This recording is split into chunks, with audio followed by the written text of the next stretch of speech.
Welcome to the Encourager Podcast. I'm Rebekah Scott. I own Rebekah Scott Designs, where I am the designer and the CEO. I believe that if you desire an active, impactful role in your children's lives while simultaneously wanting to provide an income for your family, then being a mompreneur is exactly what you need to work at home. The Encourager Podcast is my way of inspiring and motivating you with insightful knowledge, tips, and advice from myself and other successful working women who put their families first. So let's take action and encourage one another. Hello, I'm going to talk about a really exciting word that I've discovered and I really like implementing it in my life. The word is super sexy. Are you ready? Margin.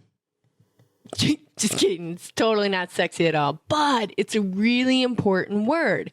It's kind of a buzzword also among like self-improvement junkies, podcasts, books.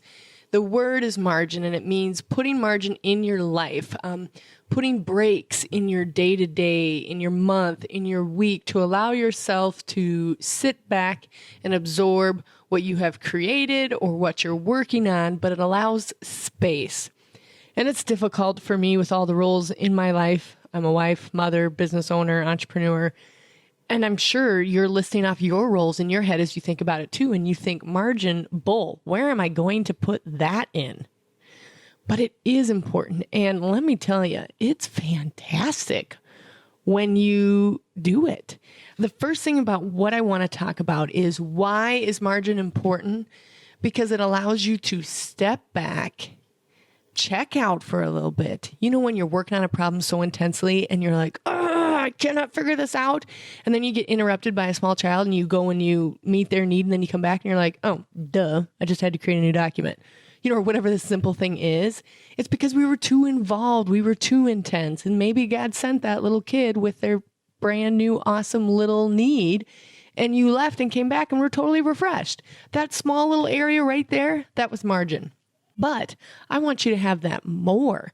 So you need to block it into your weeks. It's very important so that you can step back, take a breather, reevaluate the problem, see it from a different angle, and then come back. That's why it's important. Where does margin happen? Well, that's something you get to pick. For me, it's the bathtub. I'm like a bath connoisseur. I love the oils. I love the soaps. I love the salts. I love bath time. And that's kind of my margin where I sit back. Most times I read, but sometimes I just sit there and reflect. And where are you going to do your margin? Where are you going to have that time? Maybe it's sitting on your back porch drinking iced tea. Maybe it's at a park when you're just watching the kids, not necessarily depending on their age, you know, on the equipment with them, but just reflecting and taking deep breaths and watching them play. Maybe that's your margin, but find out where you are going to do this awesome new thing called margin. And when are you going to do it? So for me, I have blocks in time. On Sundays, I can't turn the machines on past 8:30 in the morning because honestly, sometimes I do have to get up early on Sunday morning and finish whatever it is, but I don't let them be turned on after 8:30. That's just what I've told myself. That's about the time that we leave for church.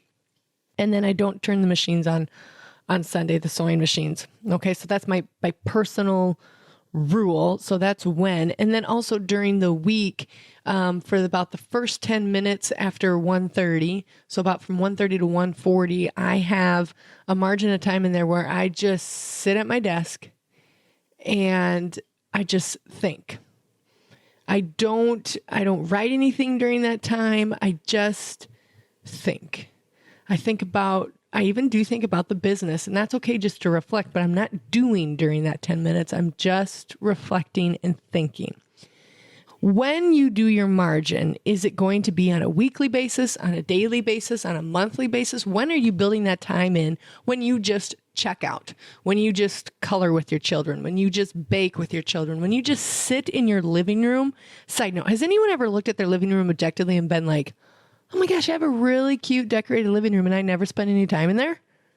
Yeah, it's totally me. It must be like a stage of life where you're like, oh my gosh, I would love to sit in my recliner. Well, this is when you can do that. This is the margin that you need to build into your life.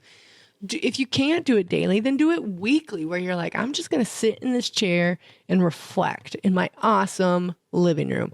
Or I'm going to drink this tea without doing 3 things at once. When is your margin? And when are you going to build it into your daily life, your weekly life, and maybe even your monthly life? And start slow. If you can't figure out how to do it daily, then start weekly. Just say on Fridays at 3 to 4, I'm going to have a cup of chai tea in my chair. And that's going to be my margin for that week. But pick a time. You know how big I am on scheduling. Get that calendar out and block it out so that you can refer to it. Set the alarms on your phone. Wait, this is that thing that Becca was talking about. Margin. Ooh, I'm so excited for it. And believe me, you will be once you've had it. And that goes back to the how are you going to do your margin? Like I just said, you got to block it out. That's how you're going to make sure you make time for it. Be purposeful about it. These sort of things are game changers in your day-to-day. Block it out. Set your alarms. I guarantee you will be super appreciative if you create margin in your life. Then when you come back to your life or come back to your business or come back to your family, you'll be way more apt to do it with excellence because you have created margin in your life. Thanks again.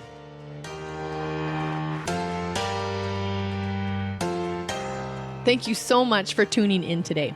If you have not done so, please subscribe to the show so that the latest episode will always be conveniently available on your device.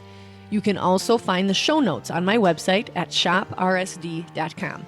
That's shop with R as in Rebecca, S as in Scott, and D as in designs.com.